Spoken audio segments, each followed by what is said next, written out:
दोस्तों, जैसे जैसे मॉडर्न कंप्यूटर्स की पावर ह्यूमन ब्रेन्स के साथ मिलकर बढ़ते जा रही है, तो अब वो दिन दूर नहीं है कि हम मूवीज़ में दिखाए जाने वाले साइंस फिक्शनल कैरेक्टर्स को रियलिटी में बना सकते हैं। आज हम ऐसी ही एक टेक्नोलॉजी देखेंगे जिससे ह्यूमंस सिर्फ अपने ब्रेन्स का यूज़ करके किसी मशीन को कंट्रोल कर सकते हैं। तो चलिए जानते हैं। मैं हूं Shubham Gupta and you guys are watching the trending take.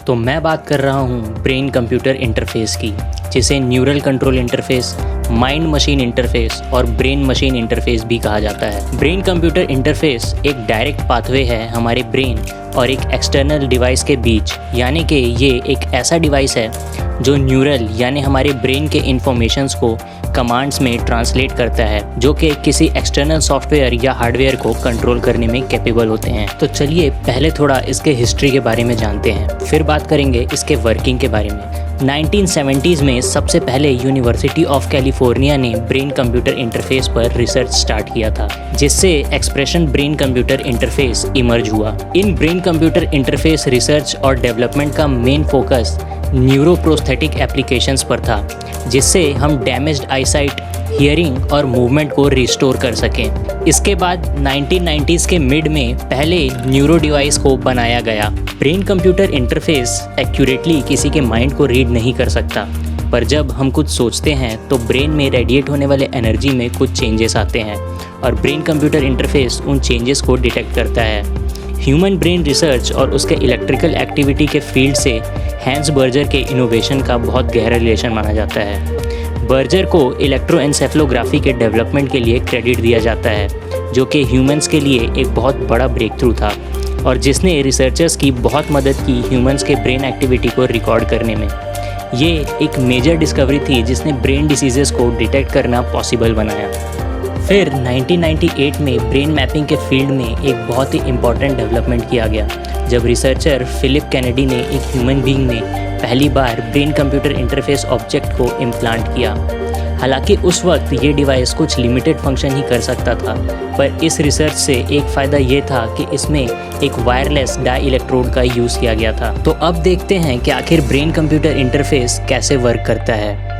Brain computer interface system में 4 कंपोनेंट्स होते हैं। पहला सिग्नल एक्विजिशन, दूसरा फीचर एक्सट्रैक्शन, तीसरा फीचर ट्रांसलेशन और चौथा डिवाइस आउटपुट।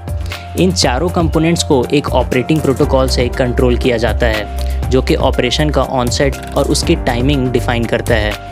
एक effective protocol brain computer interface system को फ्लेक्सिबल बनाता है और साथ ही किसी यूज़र के स्पेसिफिक नीड्स को भी पूरा करता है। अब इन चारों कंपोनेंट्स के बारे में जानते हैं। सिग्नल एक्विजिशन ब्रेन सिग्नल्स का मेजरमेंट होता है, जिसमें एक पर्टिकुलर सेंसर मोडेलिटी जैसे इलेक्ट्रोफिजिकल एक्टिविटी या मेटाबॉलिक एक्टिविटी का यूज़ किया जाता है। इन सिग्नल्स को इलेक्ट्रॉनिक प्रोसेसिंग के लिए एक सूटेबल लेवल तक एम्पलीफाई किया जाता है और आखिर में इन सिग्नल्स को डिजिटाइज्ड किया जाता है और कंप्यूटर तक ट्रांसमिट किया जाता है।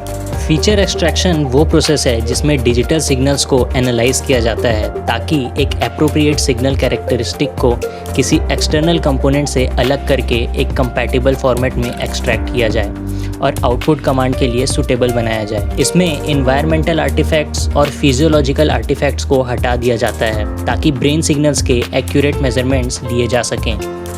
फीचर एक्सट्रैक्शन प्रोसेस के बाद जो रिजल्टिंग सिग्नल होता है उसे फीचर ट्रांसलेशन एल्गोरिदम को पास किया जाता है, जो कि इन फीचर्स को आउटपुट डिवाइस के लिए एप्रोप्रिएट कमांड्स में ट्रांसलेट करता है। फीचर ट्रांसलेशन एल्गोरिदम को डायनेमिक होना चाहिए ताकि वो सिग्नल्स में हुए चेंजेस को तुरंत अडेप्ट कर सके और ये इंश्योर कर सके कि डिवाइस यूज़र के अकॉर्डिंग अपने फुल रेंज ऑफ मोशन को कवर करे। And lastly, feature translation algorithm के कमांड्स एक्सटर्नल डिवाइसेस को कंट्रोल करते हैं, जैसे रोबोटिक आर्म ऑपरेशन करना, कर्सर कंट्रोल करना। फिर डिवाइस ऑपरेशन यूज़र को फीडबैक प्रोवाइड कराता है और इसी के साथ कंट्रोल लूप क्लोज हो जाता है। फिलहाल ये टेक्नोलॉजी अपने शुरुआती दौर में है, पर रिसर्चर्स का मानना है कि इसके कई बेनिफिट्स हैं, जिसमें पहला बेनिफिट है कि इसे डिसेबल्ड लोगों की मदद के लिए यूज़ किया जा सकता है। एग्जाम्पल के लिए एक प्रोस्थेटिक आर्म यूज़र इस सिस्टम का यूज़ करके अपने हाथों से कई सारे टास्क परफॉर्म कर सकता है, या फिर कोई डीफ पीपल इसका यूज़ आपस में इंटरैक्ट करने के लिए कर सकते हैं। इसका दूसरा फ़ायदा है टेलीप्रेजेंस। टेलीप्रेजेंस एक ऐसी टेक्नोलॉजी है जो टेली रोबोटिक्स की हेल्प से किसी रिमोट लोकेशन में अपनी प्रेजेंस फील कराने की एबिलिटी प्रोवाइड कराता है। ये टेक्नोलॉजी मिलिट्री पर्सनल्स को ये एबिलिटी प्रोवाइड कराएगी कि वो दूर से ही बॉर्डर या किसी भी लोकेशन में हो रहे सस्पिशियस एक्टिविटी पर नज़र रख सकें। कार रिलेटेड एक्सीडेंट्स दुनिया भर में डेथ के मेन रीजंस में से एक है। एक brain computer interface enabled car driver के माइंड में चल रहे थॉट्स को रिकॉग्नाइज करके कुछ सेकंड्स में ही डिसीजन लेकर इन एक्सीडेंट्स को प्रिवेंट कर सकता है। ऑटोमोबाइल मैन्युफैक्चरर निसान ने ये रिवील किया है कि वो एक brain computer interface enabled car control system पर रिसर्च कंडक्ट करा रहे हैं, जिससे ये पता चला है कि ये सिस्टम ऐसे सिचुएशंस में व्हीकल को स्लो डाउन कर सकते हैं और तो और स्टीयरिंग को ड्राइवर के मुकाबले 0.2 से 0.5 सेकंड्स तेज़ी से टर्न कर सकते हैं। इतने फ़ायदों के साथ साथ ब्रेन कंप्यूटर इंटरफेस के कुछ नुकसान भी हैं, तो उन पर भी नज़र डालते हैं। क्योंकि brain computer interface system directly humans के ब्रेन से कनेक्टेड होता है, तो यूज़र्स पर इसके कुछ नेगेटिव इम्पैक्ट्स भी होते हैं अगर इसे प्रॉपरली यूटिलाइज नहीं किया गया तो। हमारा ब्रेन एक बहुत ही कॉम्प्लेक्स ऑर्गन है और कई बार हम खुद नहीं समझ पाते कि हमारे दिमाग में क्या चल रहा है। तो ऐसे में ये समझदारी नहीं होगी कि हम किसी मैन मेड सिस्टम से ये एक्सपेक्ट करें कि वो एक्यूरेटली हमारे ब्रेन सिग्नल्स को इंटरप्रेट करे। तो ऐसे में कई बार ये ब्रेन कंप्यूटर इंटरफेस सिस्टम हमारे सिग्नल्स को गलत इंटरप्रेट कर सकते हैं। दूसरा नुकसान ये है कि क्योंकि इस सिस्टम को बहुत सारे वायर्स के थ्रू हमारे ब्रेन से कनेक्ट किया जाता है, तो ये यूज़र के लिए काफ़ी अनकंफर्टेबल हो जाता है।